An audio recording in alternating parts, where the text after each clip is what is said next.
औज़ुबिल्लाहि मिनश्शैतानिर्रजीम बिस्मिल्लाहिर्रहमानिर्रहीम। मां मोहम्मद सुलेमान आरिजो। अॼु 16 अगस्त 2025 जो ॾींहुं आहे।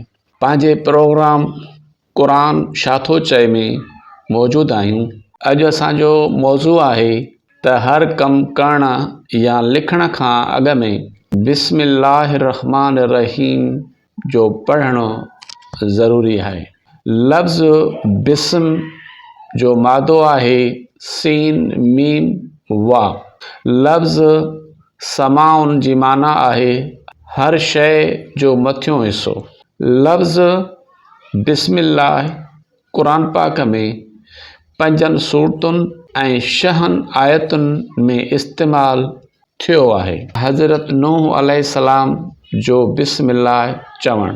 सूरत नंबर 11 हूद आयत नंबर 41। ऐं नूह चयो त हिन ॿेड़ीअ में सवार थी वञो, हिन जो हलणु ऐं हिन जो बीहणु अल्लाह जे नाले सां ई आहे। हज़रत सुलेमान अलैहिस्सलाम जो ख़त जी शुरूअ में बिस्मिल्लाह लिखणु।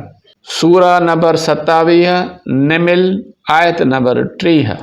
बेशक उहो ख़त सुलेमान वटां आहे ऐं बेशक उहो अल्लाह रहमान रहीम जे नाले सां शुरू कयल आहे।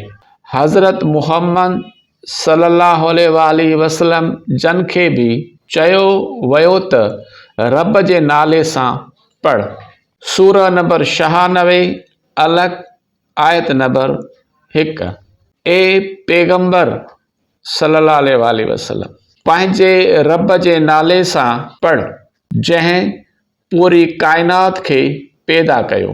सूरत नंबर 69 हाक़ आयत नंबर 52।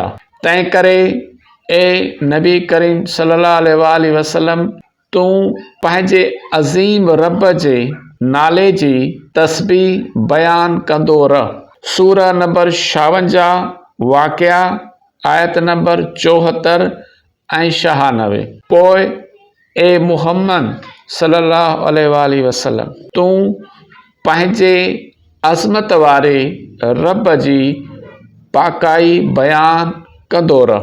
पोइ ए पैगंबर सल्लल्लाहु अलैहि वसल्लम तूं पंहिंजे अज़ीम पालणहार जे नाले सां संदसि तस्बीह ऐं पाकाई बयान कंदो रह। मोज़िज़ सामाईन, ही हुयूं 5 सूरतूं क़ुरान पाक जूं जिन पेश करण खां बाद में इहो महसूस थिए थो दुनिया जो को बि कमकार आहे, आया उहो ज़बानी हुजे या उहो लिखत में हुजे, उन जे शुरू करण खां पहिरियों इंसान खे घुर्जे त उहो बिस्मिल्लाहिर्रहमानिर्रहीम पढ़े ऐं लिखे, जंहिंजो सबूत असांखे नूह अलैहिस्सलाम जे ॿेड़ीअ में माण्हू विहाण खां बि महसूस थियो ऐं रिटिन में हज़रत सुलेमान अलैहिस्सलाम जेको ख़त लिखियो हो बल्कि सभा खे, उन जे ख़त जे शुरूआत में बि बिस्मिल्लाहिर्रहमानिर्रहीम मुकमिल लिखियल आहे। अहिड़े हवाले सां